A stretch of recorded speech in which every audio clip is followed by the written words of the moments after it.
पाय खरंच निघत नाही माझा, सारखी भीती वाटत राहते मी बाहेर गेल्यावर तुला काही झालं तर.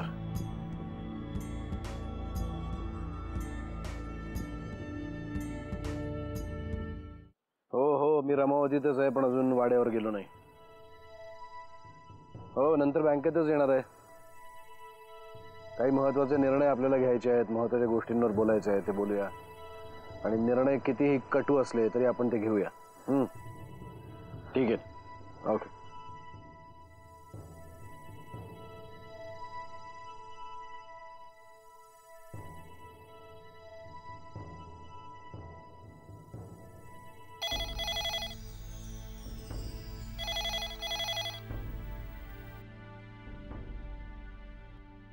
हॅलो आतेबाई, कशी आहे जानकी? कशी आहे? ठीक आहे ना? म्हणजे काही प्रॉब्लेम नाहीये ना तिला? बरं झालं रे बाबा तू फोन केला असते, नाही तर मीच केला असता तुला. अरे जानकी आता तिचा फोन शोधत असताना धडपडली. काय? म्हणजे नशीब मी होते जवळ बरोबर म्हणून सावरलं तिला. अरे पण मला तिची फार काळजी वाटते रे. मी एकटी म्हातारी किती लक्ष देणार रे तिच्याकडे. पण आपण जर जानकीसाठी एक फुल टाइम नर्स बघितली जी सतत तिच्या सोबत असेल, तिची काळजी घेईल, तर बरं होईल असं मला वाटतंय. उत्तम कल्पना आहे, उत्तम कल्पना आहे. तू लवकरात लवकर अशी बाई शोधायला लाग. आपल्या सगळ्यांच्याच डोक्यावरची चिंता जरा तरी कमी होईल. ठीक आहे आतेबाई, मी ताबडतोब वाकणीसांना फोन करतो आणि अशा एखाद्या संस्थेचा नंबर शोधायला सांगतो ज्या संस्थेकडून आपल्याला अशी चांगली शिकलेली नर्स मिळू शकेल. आणि वाकणीसांचा फोन झाला की त्यांनाच तुला फोन करायला सांगतो, मग तूच त्या संस्थेशी बोलून घे. ठीक आहे.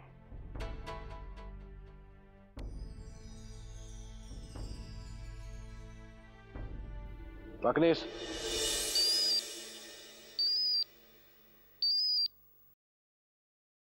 हॅलो, कोण बोलतंय? कोण काय बोलतंय? अमृता बोलते. स्क्रीनवर नाव नाही वाचलंस? अगं हो म्हणजे वाचलं, म्हणजे नाही अगं, ते घाई गडबडीत फोन उचलला ना म्हणून. आणि काय ग, काय काम करत असतेस एवढी? किती फोन करायचे तुला, उचलत का नाहीस? अगं सकाळपासून घाई गडबड चालू आहे, माऊचीच कामं आहेत सगळी, ती करत होते ना म्हणून. फोन समोर होता तरी नाही उचलता आला ग. बर बर. काय मग, कशा आहेत आमच्या बहिणाबाई? ती एकदम मजेत आहे. तू कशी आहेस? मस्त. मी आणि मम्मा खूप एन्जॉय करतोय. आणि हो, गण्याला सांग आम्ही स्टॅच्यू ऑफ लिबर्टी पाहिलं बरं का. आणि एक सांगू का, इथे त्या व्यतिरिक्तही खूप काही बघण्यासारखं आहे. सांगते, ह्या सगळ्या गोष्टी मी फक्त वाचल्या आहेत किंवा टीव्ही वरती पाहिल्या. मी ना आता तिथे आले ना की मी बाबांना सांगणार आहे, जरा काही दिवस तुमचं राजकारण बाजूला ठेवा आणि जानकीला घेऊन अमेरिकेच्या दौऱ्यावर निघा. इथला निसर्ग ना तुझ्या 2 डोळ्यात सामावून घेता घेता नाकी नऊ येईल. सासूबाई कशा आहेत तुझ्या? मम्मा गाढ झोपल्यात आता. का झोपल्यात म्हणजे काही बरं वगैरे नाहीये का? तेवढ्या दुपारच्या झोपल्या म्हणजे तिकडची हवा मानवली नसणार बहुतेक, हो ना? जानकी त्या झोपल्यात कारण की रात्रीचं जनरली माणूस झोपतच नाही का. तिकडे जरी दुपार असली ना तरी इथे आता मध्यरात्र आहे. अगं वेडे, आपण जगाच्या 2 टोकांना नाही का आहोत? अगं हो की, विसरूनच गेले होते मी. काय मग आता तिकडे कधी अंधार होईल? इकडे आता कायमचा अंधारच आहे अमृता.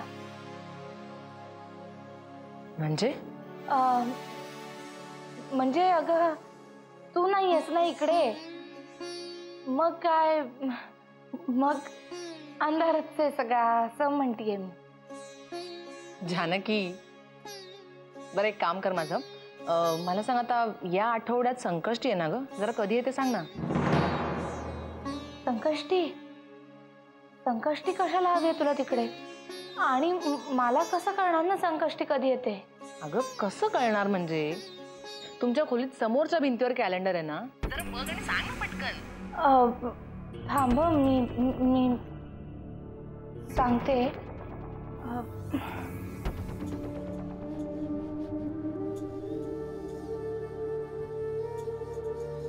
ताई, गुरुवार आहे, रात्री 9:30चा चंद्र आहे. हॅलो, गुरुवार आहे, गुरुवार. रात्री 9:30चा चंद्र आहे. Okay okay, thanks. बरं ऐक जानकी, आता मी पण झोपायला जाते. मी उद्या फोन करते. हां हां, चालेल, ठेवते. चल बाय. गण्या, लाज राखलीस आज माझी तू. भाऊ कोणाचा आहे?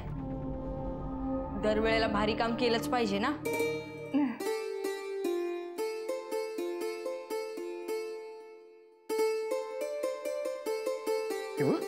हे बघ काय किती बोट आहेत आपल्याला. 1 2 3 4 5.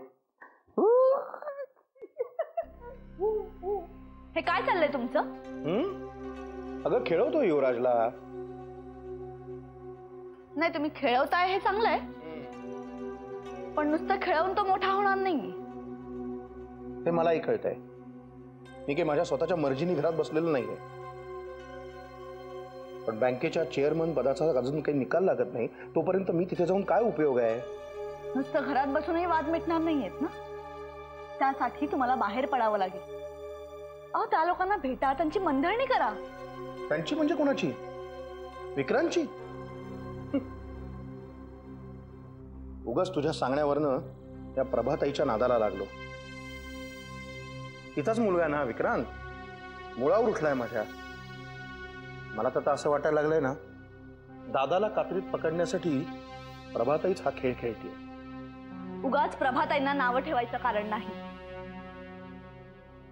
उलट आज आपण जे काही दिवस पाहतोय ना, ते त्यांच्यामुळे. विक्रांत प्रभाताईचाच मुलगा आहे ना, मग तो का माझ्या मागे लागलाय? तो तुमच्या मागे नाही लागलाय, तो भाऊजींच्या मागे लागलाय. तसं करत असेल ना तर चुकतोय तो. त्याला अजून अंदाज नाहीये दादाच्या रागाचा. त्यांच्या रागाचं कौतुक करणं पुरे करा आता. आणि मी काय सांगते ते ऐका. तुम्ही प्रभाताईंना जाऊन भेटा आणि विक्रांतचं मन वळवण्याचा प्रयत्न करा.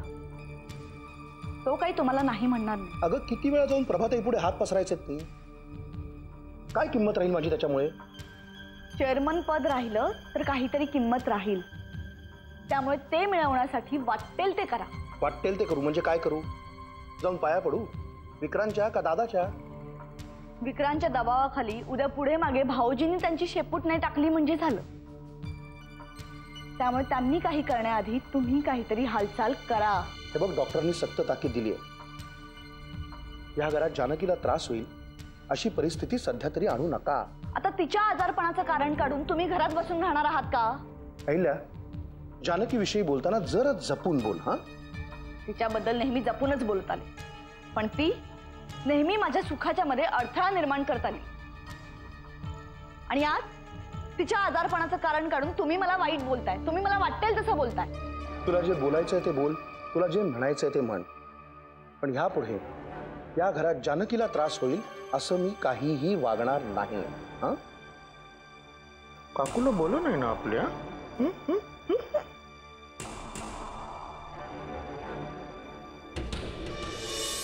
गण्या पण ना कुठे गेलाय काम अर्धवट टाकून?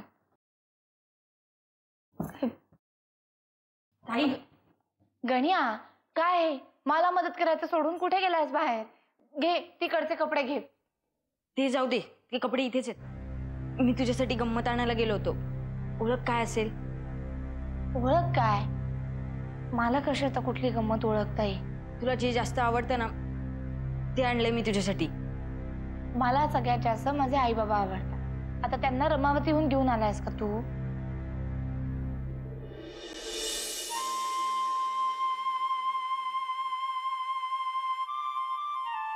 वैभवी, आम्ही चाललो होत रमावतीहून. पुरी फक्त तुला भेटायला आलो बघ. आई, बाबा, बाबा. अगं पडली असतीस ना. अगं अशी कशी पडेन मी? लहानपणापासून जेव्हा मी चालायला शिकले तेव्हा सुद्धा तुम्हाला कधी पडू दिलं नाहीये. आता कशी पडून देशील? तुम्हाला कोणी सांगितलं? बरे तुला अपघात झाला त्याच्या दुसऱ्या दिवशी जावई बापूंचा फोन आला. मी लगेच निघणार होतो, पण ते म्हणाले आता येऊ नका. काल त्यांचा परत फोन आला, म्हणून पहिली एसटी पकडून आलो बघ. तुम्ही कसे आहात? अगं आम्हाला काय झालंय? आम्ही चांगले धडधाकट आहोत की. पोरी, ते तुझ्या जीवाची काळजी घे गो. आणि मला सांग, हे समजा झालं कसं? आई नाही, डॉक्टरांनी सांगितलं की काही झालं तरी जानकीताईशी या विषयावर बोलायचं नाही म्हणून. बरं बाबा, आम्ही नाही बोलत या विषयावर, बस. नाही, मुद्दामूनच तुम्हाला काही सांगितलं नाही, कारण ज्या दिवशी अपघात झाला त्या दिवशी माझी तब्येत काही फारशी बरी नव्हती. काय होईल काय नाही काहीच कळत नव्हतं ना. आम्हाला त्याबद्दल काय बी बोलायचं नाही. पोरी, आमची त्याबद्दल काय बी तक्रार नाही. अगं आम्ही नसलो तरी पांडुरंग आहे तुझ्या पाठीची. होय पोरी, अगं त्या पांडुरंगाच्या कृपेमुळेच हे थोडक्यात निभावलं. आणि आता हे डोळ्याचं दुखणं बी जास्त दिवस राहणार नाही. तू काय बी काळजी करू नकस. काय माहिती, खरंच असं आहे की माझी समजूत काढण्यासाठी सगळेजण असं बोलताय? नाही,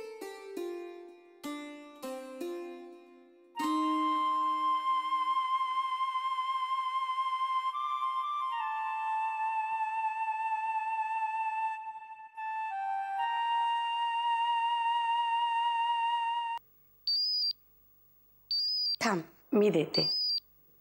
यांचंच असेल, दिवसातून 10-12 वेळा फोन करतायत मला. हॅलो, मी कुठेही न धडपडता घरात चालतीये. सगळी कामं करून झाली आहेत आणि चिवचं खाणं सुद्धा स्वयंपाकघरातून मी न धडपडता आपल्या खोलीपर्यंत घेऊन येऊ शकलीये. अगं पण जानकी, मी काही विचारलंच नाही तुला. पण मला माहिती आहे की तुम्ही मला यातलंच काहीतरी विचारायला फोन केला असणार, त्यामुळे मी आधीच सांगून टाकलं. आता मी बोलणार तरी काय तुला? निरुत्तर करून टाकलंस तुम्हाला. आणि दुसरी गोष्ट म्हणजे आवाजात इतका आत्मविश्वास कुठून आला तुझ्या? माझ्या शेजारी माझी आई बसली आहे ना. शेजारी आई बसलेली असताना कुठल्या मुलीचा आत्मविश्वास वाढणार नाही? त्यातून आज बाबा सुद्धा इकडे आले, मग तर काय मजाच आहे. माझा नमस्कार सांग त्यांना. सांगते. आई, तुला नमस्कार सांगितला यांनी आणि बाबांना पण. बरं जानकी, तुझ्या डोक्यावरचा भार थोडा हलका करतो. कदाचित उद्यापासूनच आपल्या घरी तुझी काळजी घेण्यासाठी एक फुल टाइम नर्स येईल. कशासाठी?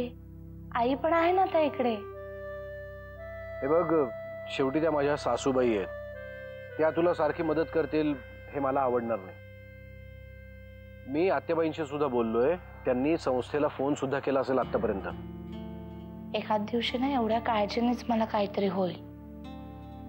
मला चालेल, कारण शेवटी माझी बायको म्हणजे एक असं रसायन आहे की जिचा तुम्ही द्वेष करा किंवा तिचे लाड करा, ती तिचा मूळ स्वभाव कधीही सोडणार नाही. हे माझं कौतुक आहे की माझी थट्टा? कोणी कितीही ठरवलं तरी तुझी थट्टा करता येणार आहे का? इतकी गोड आहेस तू जानकी. पुढे आता ठेवते मी फोन. घरी लवकर या, मी वाट पाहते. बर.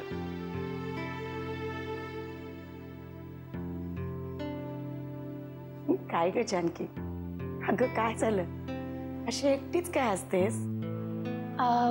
नाही, काही नाही.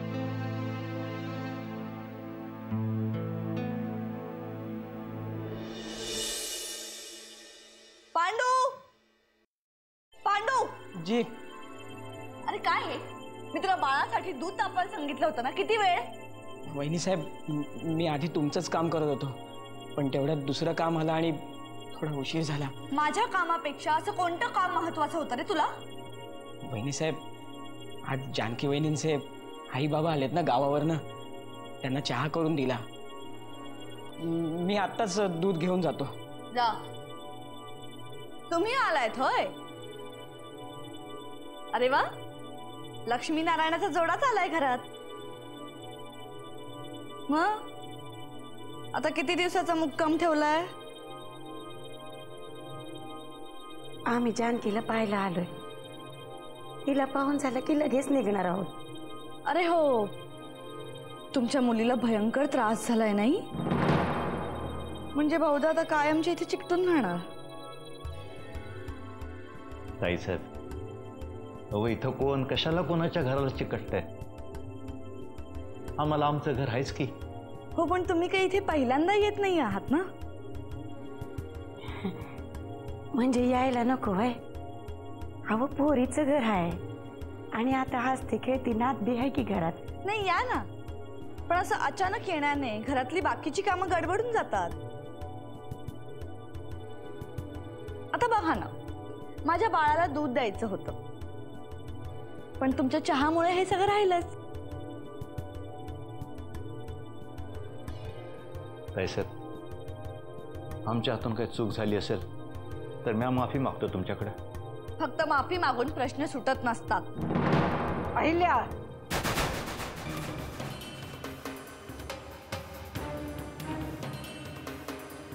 घरात येणाऱ्या पाहुण्यांची वागायची ही रीत आहे? जर पाहुण्यांच्या घरात येण्याने घरातली सगळी कामं बिघडणार असतील तर त्यांच्याशी याच पद्धतीने बोललं पाहिजे. कसली धुंदी चढली आहे तुला, कोणास ठाऊक. आता बाई, मला जी काही धुंदी चढली आहे ना, ती माझ्या घरात चढली. ती धुंदी दाखवायला मी दुसऱ्यांच्या घरात जात नाहीये. त्यामुळे मी कितीही आवाज चढवला तरी चालेल. हे माझं घर आहे. तुझा आवाज खाली करायला वेळ नाही लागणार मला, पण नको त्या गोष्टींकडे दुर्लक्ष करायची शिकवण आहे आमची. मग घरातल्या सुनेची अडचण तुमच्या लक्षात येत नाही का? नाहीये, कारण माझी प्रत्येक सुनेबाबतची मतं वेगळी आहे. तू आता जाशील इथून, उगीच पाहुण्यांच्या समोर तमाशा नकोय मला. मला ही वाद घालण्यात काडीचाही रस नाहीये. अरे वा, चांगलं बोललीस की.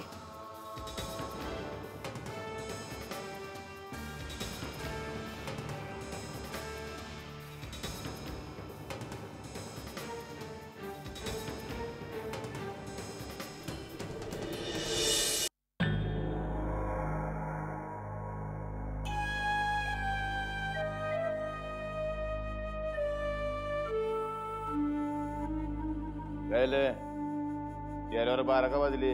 पोट बिघडलं का काय? पोट नाही, नशीब बिघडलंय आपलं. काय झालं? सगळ्या गोष्टी आपल्या मनासारख्या होतात की आता? जानकीला आठवायला लागले सगळं. मग अशी आत्याबाईंच्या समोर बडबडत होती. मी नेऊन तिला सोफ्यावर बसवलं. पुढं काय केलं मी, ऐन वेळेला विषय बदलला म्हणून. नाहीतर आता बसलो असतो आपण तुरुंगात खडी फोडत. यायला हे विचारच माझ्या डोक्यात आला नव्हता. म्हणजे तिचे डोळे जर पुन्हा येऊ शकतात तर तिची मेमरी बी पुन्हा येऊ शकते. येऊ शकते नाही, 100% येणार आहे. पण मग आपण 100% 12च्या भावात जाणार आहे. आपण 12च्या भावात जाण्याआधी तिला 13च्या भावात वर पोहोचवतो की नाही बॅग? आता उगाच नसती थेर करू नका. चांगलं झोपेच्या गोळ्यांमध्ये काम तमाम झालं असतं तिचं. पण तुम्हाला जाऊच होती ना तिला वरनं खाली पडताना बघायची. ये माझी अक्कल काढू नको. जरा हळू बोल की. कोणी ऐकलं ना तर तिचे डोळे उघडण्याआधी आपल्या डोळ्यासमोर कायमची अंधार येईल. काहीतरी मनाला पटेल असा उपाय शोधा की. एकच उपाय आहे, तिला संपवायची. आणि ह्या वक्ताला कुठली बी चूक होता कामा नये. हो, पण आता तिला मारणं एवढं सोपं नाही राहिलंय. आता सोपं आहे माझी राणी. आंधळी माणसं सारखी धडपडत्यात, पडत्यात, कोसळत्यात. कोणाला संशय बी येणार नाही. अहो, पण ती कुठं बाहेर जातीये आणि बाकीचे सोडत पण नाहीत तिला एकटीला. ते काय आयुष्यभर चिकटून बसणार आहे ते? फक्त 10 मिनिटं गे. नुसते 10 मिनिटं मिळाले की नाही तरी काम तमाम. काय पण करावं, पण ही भीतीची टांगती तलवार मानगुटीवर किती दिवस घेऊन जगायचं आपण? काळजी करू नका माझी राणी, काळजी करू नका. हा, या टायमाला जानकीला संपवणार म्हणजे संपवणार. आणि या टायमाला एकटा पाऊट नाही डायरेक्ट क्लीन गोल्ड.